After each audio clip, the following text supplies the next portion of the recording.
Olá, começa agora mais um TV Câmara Entrevista e o tema de hoje interessa a todos os motoristas da cidade, principalmente daqui de Taubaté, porque o trânsito está um pouco caótico na nossa cidade. Vamos falar sobre direção defensiva e quem vem falar sobre isso, bater um papo ali ligeiro com a gente, é o Dorival dos Santos, mais conhecido como dos Santos, que é especialista no assunto. Seja bem-vindo, tudo bem? Muito obrigado, bom dia a todos. É uma satisfação imensa estar aqui com vocês, né? Tocar nesse assunto de suma importância, realmente, embora passa despercebido em tese, mas é uma coisa que a gente convive, né? E quando se fala em direção defensiva, ela está na função de tudo, né? Às vezes as pessoas acham que muitas das vezes a direção defensiva está direcionada somente aos veículos, e não é, né? É pedestre, ciclista, motociclista e assim socialmente. Dentro da direção defensiva, eu não poderia deixar de contabular aqui com relação, né, o início, né, o que gera em torno disso aí, né?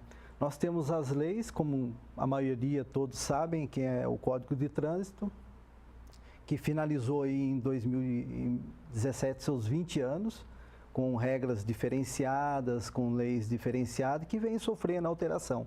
Alterações essas que é em função de muitas situações e atitudes que acontecem no trânsito. Paralelo a isso aí, tem a Semana do Trânsito, que ocorre no dia 18 ao dia 25, no mês de setembro, que também é um trabalho realizado a nível nacional, que tem o intuito, através de palestra, através de panfletos, enfim, de mobilizar, sensibilizar as pessoas quanto à importância relacionada ao trânsito. Como se não bastasse, em 2011 foi assinado um pacto mundial, através da ONU, onde vários países participam, o Brasil faz parte também, e a meta era que 2011, encerrando agora em 2020, que pudesse diminuir trabalhos para diminuir essa estatística tão negativa na parte de trânsito. Então, nós temos, assim, só para a gente avaliar, mundialmente ocorre 1.250.000 pessoas fatalmente perdem suas vidas em todo o mundo envolvido no acidente de trânsito. E as pessoas têm mais medo de avião. E tem mais medo de avião, por incrível que pareça. Muitas das pessoas deixam de fazer uma viagem de avião achando que é mais perigosa, e por aí a gente avalia que não, né? O trânsito em si, ele tem essa estatística. Então, esse pacto ele termina em 2020, só que infelizmente, pelas estatísticas que a gente vem acompanhando, ele não está contabilizando isso aí, não está diminuindo, porque a ideia era que diminuísse 50% nesse espaço de 10 anos. Porém, infelizmente, não está conseguindo atingir isso aí. O Brasil também criou, a partir de 2014, o Maio Amarelo, que veio associar também, que é um mês voltado para reforçar a Semana do Trânsito, mais esse pacto da União, da ONU. Então, o Brasil criou também, a partir de 2014, o Maio Amarelo, que é um mês relacionado diretamente a trabalhos voltados ao trânsito, nas escolas, nas empresas, enfim. É mais uma ferramenta que acharam para tentar se mobilizar as pessoas nesse aspecto. Por que Maio Amarelo? Primeiramente porque eles usaram o mês de maio, que foi dia 11/5 de 2011, que começou o pacto da década para a diminuição de acidentes. Então, usaram esse mês também. O amarelo, porque é a cor da advertência no trânsito. Semáforo. Exato, então usaram isso aí. E o laço lá, porque é um segmento também, né, que já tem outros movimentos no país, então usaram esse laço. Então, tem o Maio Amarelo também. Então, está se criando, tem esse trabalho, se fazem muito esse trabalho, mas assim, falta, obviamente, né, a conscientização dos motoristas, né, que acaba implicando em muito isso aí. A gente tem um dado que a gente pegou no Observatório Nacional de Segurança Viária, que a falha humana é a causa de 90% dos acidentes de trânsito aqui no Brasil. Então, é por isso a importância, então, de fazer esses cursos, se reciclar, se atualizar, quando o tema é direção defensiva. O que é, para quem está assistindo, porque às vezes o termo não é muito utilizado, né? O que é essa direção defensiva, e ela pode ser preventiva, tanto preventiva quanto reativa, né? Como reagir diante de uma situação. Então, a direção defensiva, quando se fala na direção propriamente dita, a pessoa acha que está voltado somente no fator dirigir. E não é. A direção defensiva, ela vem de vários aspectos. Primeiro aspecto, você conhecer o material que você vai conduzir. É muito comum as pessoas comprarem uma moto, que seja, um veículo de 4 rodas, que seja, e não conhecer esse material. De repente, ela está aí numa situação de uma estrada de alta rodagem e precisa fazer uso de um dos equipamentos, um exemplo muito comum, um limpador de para-brisa. E ela não conhece como fazer esse uso aí. Não se desperta conhecer o material. Ler o manual, né? Ler o manual, que é muito comum, infelizmente, é meio que cultural a gente não fazer isso aí. Então, vem do aspecto, quando se fala da direção defensiva, desde a parte de você conhecer o material, todo ele, antes de você colocar ele na via, ter essa adaptação com o material, para ver o que ele produz de velocidade, como você, numa situação emergencial, como você vai fazer para você reduzir essa velocidade dele também. Então, isso aí é muito complexo. Somente a autoescola é o suficiente? Não é. A autoescola, ela dá o primeiro passo, ela prepara a parte teórica, a parte prática. Mas, assim, conhecer a parte de direção defensiva é com o tempo. Então, você participar, você procurar um curso de direção defensiva, um profissional que aplica isso aí, é muito importante. Você ouvir essas pessoas, porque é muito comum você falar em direção defensiva, todo mundo fica meio que um passo atrás disso aí, achando, não, eu dirijo e é o que eu sei, é assim que eu sei e é assim que eu vou fazer. Não tomei multa, não sofri acidente, está tudo certo. Está tudo certo. E não é. Então, assim, é bom a gente deixar bem claro que dirigir é muita responsabilidade.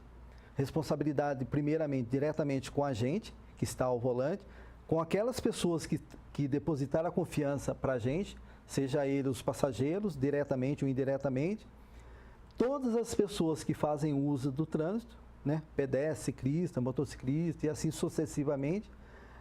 Dentro do trânsito tem uma leitura que é assim, os maiores têm que cuidar dos menores. Porém, infelizmente, não é isso que acontece. A gente não se dá muito valor no pedestre. Faixa de pedestre, sempre o carro vai passar, o pedestre fica em segunda situação. E assim sucessivamente. Então, uma ideia que faz parte do Código de Trânsito também, mas que não é colocada em prática. Então, a direção defensiva, esse projeto, esse trabalho, né, é a gente ensinar, levar esses conhecimentos técnicos também para as pessoas, ela conhecer realmente o material que ela tem, a maneira que ela tem que agir corretamente na via e, principalmente, né, estimular o bom senso. O que seria o bom senso? Na direção defensiva, você nunca dirige para você. Você tem que estar sempre dirigindo para os outros, ou seja, a cortesia, ela sempre tem que estar em primeiro lugar, para que você faça realmente a direção defensiva. Então, por mais que você tenha técnica, por mais que você tenha um excelente veículo, mas a cortesia, a cordialidade, você participar, você respeitar o próximo no trânsito, isso é muito importante. Então, na dúvida, é melhor deixar o outro seguir. Com certeza, qualquer situação. Sempre, qualquer situação. Porque esse outro seguindo em primeiro, com certeza você vai ser o segundo, mas você vai estar o segundo vivo, bem com você mesmo. E de repente você querendo cobrar esse primeiro lugar no trânsito, de repente você pode ser uma vítima, uma estatística e engrossar aquilo que eu falei para vocês no começo aí do pacto lá, que é a ideia de diminuir o trânsito, dos acidentes de trânsito, mas que infelizmente, por muitos motivos, principalmente pela parte homem, isso tem aumentado. Quando você falou da figura homem, no trânsito ele é formado do trinômio, ou seja, a via, o veículo e o homem. Dos três, a via pode ter um erro dela? Pode, uma sinalização ruim, um buraco ou qualquer coisa desse tipo. A parte máquina pode ter a falha dela? Pode existir uma falha dela também, mecânica. Mas o mais importante é o homem, porque ele tem a obrigação, né, de sempre que pegar um veículo, fazer a avaliação ali, se realmente a parte elétrica está em condições, a parte mecânica está em condições. Bom, verifiquei isso aí. Estou indo para uma via para eu fazer uma viagem. Se eu conheço o local, beleza. Se eu não conheço, eu tenho que redobrar a minha atenção. Ou seja, primeiro passo, ter uma velocidade mais adequada, redobrar a atenção, estar sempre atento. E a internet também ajuda hoje em dia, né? Muito. Dá uma pesquisada se a via é perigosa, se teve algum acidente, se tem muito esburacada. Exato. Dá para usar o celular não dentro do carro, gente. Isso. Antes de viajar ou no banco do carona. Isso. E o importante, assim, né? Dentro desse contexto também, nós temos que saber, quando pegarmos um veículo, criar rota. Não é porque no trânsito nem sempre o caminho mais distante é o mais longo. Porque se você tem uma rota que você faz e sabe que ela está passando por uma manutenção, por exemplo, um exemplo muito clássico, nós estamos passando, Taubaté está passando por essa situação, vários canteiros de obras e que nós temos que alterar. Então, nós temos as informações através da rádio, a mídia falada, a escrita, televisiva e através do próprio Secretaria de Mobilidade Urbana, que coloca esses quadros, né, que avisa a avenida tal. Então, nós temos que cooperar com isso também, ou seja, bom, eu tenho que andar 1 quilômetro a mais, mas eu vou estar com segurança, eu não vou estar numa situação que eu tenho que estar com o meu veículo parado, porque é muito comum quando a gente se depara com um trânsito, onde a gente tem que ficar com o veículo parado no trânsito, sofrer uma alteração. E essa alteração que nós sofremos, normalmente é uma alteração agressiva. A gente deixa de ter o bom humor e passa a ser um mal-humorado, agir de maneira estranha. Coisas que nós aceitaríamos na maior tranquilidade, numa situação de trânsito que nós ficamos parados por muito tempo, isso aí causa um transtorno para a gente. Então, criar essa rota também, que faz parte da direção defensiva. Bom, eu tenho conhecimento que a Avenida Itália ou a Avenida Charles Tinard, por exemplo, está passando por um período de obra. Bom, eu tenho que usar outro mecanismo para eu chegar em outro local, porque eu sei que naquele local eu vou correr o risco de ficar parado, eu vou, de repente, perder o horário do meu compromisso que eu já tenho. Então, eu tenho que sair de casa já com esses pensamentos. Eu não posso... a direção defensiva, um princípio básico é saber se antecipar os problemas, se preparar para os problemas. Sempre.